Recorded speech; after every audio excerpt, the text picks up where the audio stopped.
I'm Chip Sparks with Circuit Brief. Let's flash through the latest tech news, and trust me, today's headlines are hotter than your CPU during a stress test. Kicking things off with the brute force of the internet, a record-shattering DDoS attack hit a European cybersecurity company with a flood of 1.5 billion packets per second. Yep, billion with a B. That's one of the largest DDoS volleys ever recorded. Ironically, the target was a DDoS mitigation provider itself. Welcome to the cybersecurity version of bringing a water balloon to a fire hose fight. Meanwhile, over in the code jungle, a massive supply chain compromise rocked the NPM ecosystem. Hackers slipped malicious packages into some widely used libraries, affecting up to 10% of cloud environments. The silver lining? They didn't get rich from it, so we're left with damage control, not ransom notes. Zooming into your devices, Google is stepping up to fight the AI fake image epidemic. The new Pixel 10 will feature content credentials, baked right into the Pixel camera and Google Photos. These verify whether a photo is authentic or AI-generated. In a world of deep fakes, this is a much-needed truth filter. But while Google's on defense, a major offense was launched in the Philippines.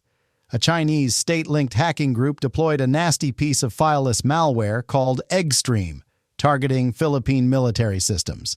It's stealthy, persistent, and engineered for espionage. Think of it as a cyber ninja. No files, no traces, just data theft.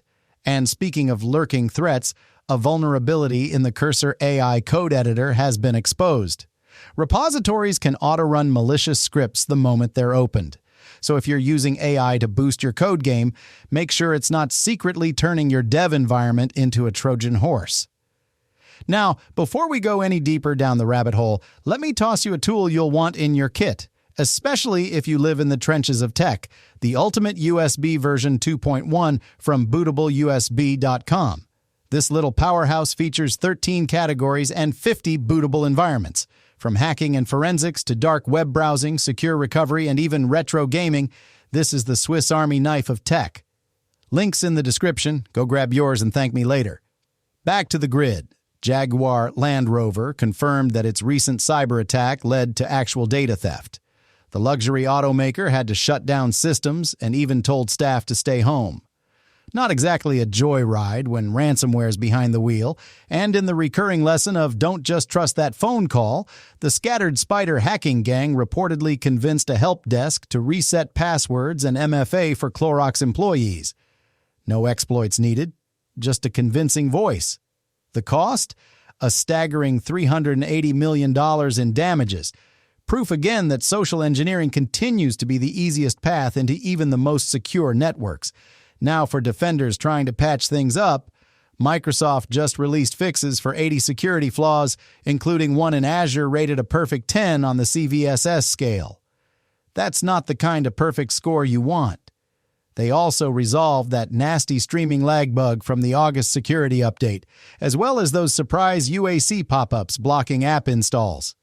Smooth computing is finally back. Also, cyber threats aren't just for Windows anymore. The Chili Hell Mac OS backdoor and the new Zynerat are now threatening not just Macs, but Linux and Windows devices too. Cross-platform malware is the new standard, so don't let your guard down just because your aluminum laptop looks pretty.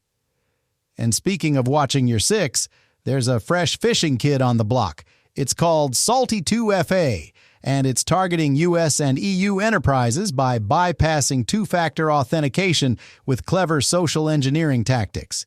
If you're not validating every login request like your job depends on it, spoiler alert, it probably does. Finally, some good news for indie devs. Microsoft is waiving fees to publish apps on the Microsoft Store. If you're a solo dev or tinkerer with dreams of app stardom, you no longer need to pay a cent to launch. Time to let those passion projects shine. That's a wrap on today's Daily Tech Roundup. Chip Sparks signing off from Circuit Brief, and I'll see you tomorrow.